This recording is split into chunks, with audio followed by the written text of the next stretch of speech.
مور به دعا کوله وی الله زما د بچی د سترګو نظر واپس کا. دا څومره درنه وزنی دعا معلومیږي، نظر واپس کېدل. الله زما د بچی نظر واپس کا. خوب یې ولید، خوب کې ابراهیم علیه السلام ولید. ابراهیم علیه السلام ورته وی الله دی دعا قبول کړله او الله ستا د بچی نظر واپس کو. سار چې مور پاسېدله د بچی نظر الله واپس کړی او روغ شوی او الله تبارک وتعالی تینا د بخاری شریف په شکل کې د کتاب لیکلو خدمت واغس. دا د مور دعا وا. نو د مور او پلار دعا دا ډیره ضروری ده.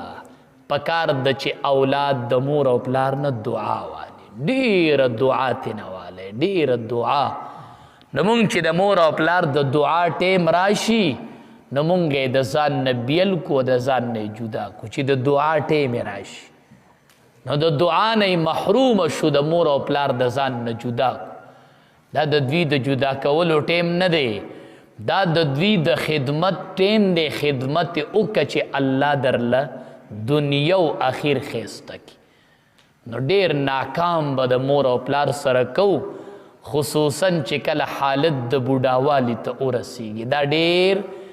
د امتحان وخت، د امتحان. خو خپل وړوکوالی یادوه چې زه دې پلار او دې مور دې ځای ته رارسولی یم. رب ارحمهما کما ربیاني صغیرا. زه داسې راکوټی یم او دې مور او پلار دې ځای ته رارسولی یم. زه به اوس د دې پلار خیال ساتم، د دې مور خیال به ساتم، ځکه چې زه دوی دې ځای ته را ورسولم، دې ځای ته زه د دوی د لاسه را رسېدلی. نو خصوصا د مور او پلار خبرې به برداشت کو. وی دی قاریږي دی مونږ به خبرې برداشت کو. دی ستا ډېرې خبرې برداشت کړي دي، ډېرې خبرې. دی پلار ستا ډېرې خبرې په وړوکوالي کې برداشت کړي دي، دی مور ستا ډېرې خبرې په وړوکوالي کې برداشت کړي دي. نو مونږ به یې اوس خبرې برداشت کو. ای به زما یې ډېرې خبرې برداشت کړي. اکثر چې پلار عمر د پوخ شي او عمر د بوډاوالی شي د مور او پلار، نو په معمولی خبره ولا بیا جړا ورځي، بیا جاړي ډېر زر چې بچې سخته خبره وکړي. مور هم جاړي او پلار هم جاړي. زه وایم پلاره ته خو ډېر د جرګو سړی وې، ته ولې جاړې؟ هغه وایي مولي صاحب ماله جړا په دې وجه راځي چې ما ته کله بچې سخته خبره وکړي نو ما ته د دې بچي د وړوکوالی رایاد شي چې مولي صاحب دا هغه ژبه وه چې دې به خبرې زما نه زده کولې او ما د دې ژبې څومره خبرې برداشت کړي دي، نن دا ژبه زما یوه خبره نه برداشت کړي. که پلار دویمه خبره کوي درېیمه مړه څه ګور د جوړ کړي. بس که که نه، بس که شل پیرې خبره مه کوه، یوه پیره دې خبره وکړه بس پوره ده، غلی کښېنه. ته چې راکوټی وې تا دې پلار ته څو پیرې خبرې کړي، څو ځله لګیا وې. مولانا روم رحمت الله علیه لیکلی دی، وی پلار بچی سره ناست و، نو پلار دی بچی ته وی بچی لوی شوی دی. پلار تینا تپوس کی وی بچیا په دې دیوال څه ناست دی؟ بچی ورته وی کارغه ناست دی.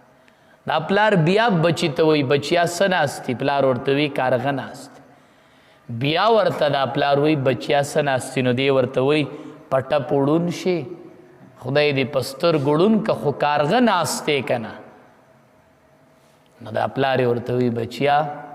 زه نظر می کار کی دا کارغه اینما، خو ما پتا باندې امتحان کو. امتحان کې ناکام شولې بچیا. ولی پلارا؟ وی تر کوټې وی او زما غیږ کې ناست وی، په دیوال کارغه کې ناستو، تا ما ته وی ابو څه ناستی؟ نو ما دې خوله ښکل کړه چې بچیا کارغه دی. تا بیا وی ابو څه ناستی دیوال باندې؟ ما دې بیا خوله ښکل کړه چې بچیا کارغه دی. تا به تپوس کو ما به دې خوله ښکلوله چې کارغه دی. تا یو کم سل پیرې تپوس کړی او ما یو کم سل پیرې جواب درکړی. نن چې زه په درېیم ځل وایم څه ناستي؟ نو ته وایي په سترګو ړوند شي خو کارغه ناست.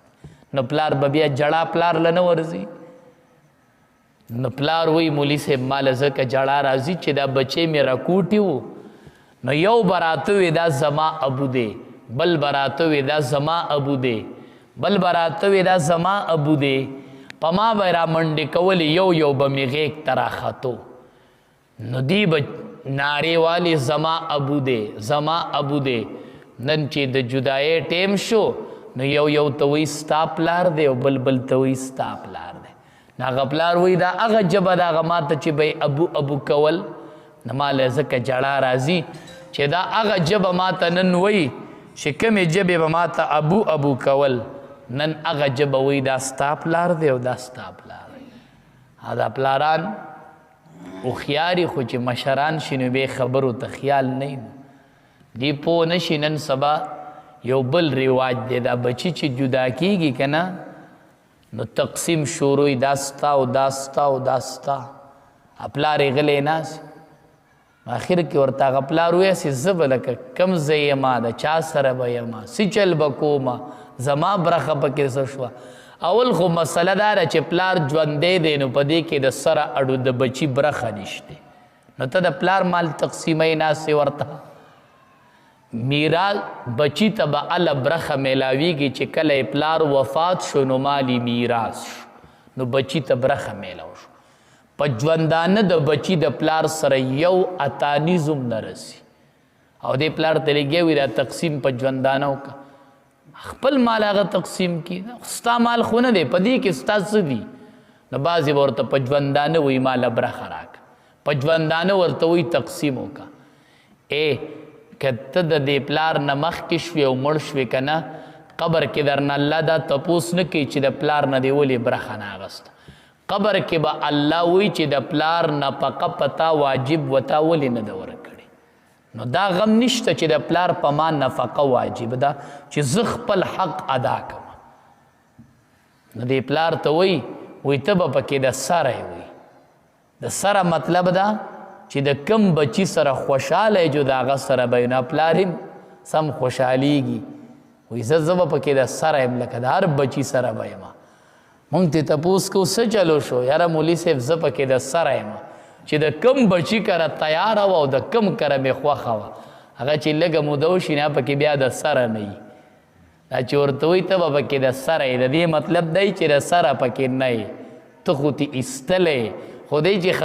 خبرېږي نو بیا یې تې ایستلی خبر نه بیا وایي ته پکې د سره نه یې نه بیا د یو بچي په تمه او په بل بچي په تمه نو اکثر پکې وږې پاتې شي د شپې اډو ډوډۍ ونه خوري یو درخواست کومه چې دا پلاران او میندې مه جدا کوئ مونږ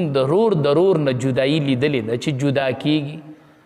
خو چې بچی وی پلار جدا کومه نو مونږ وایي چې دی به کوم ځای ته جدا کوي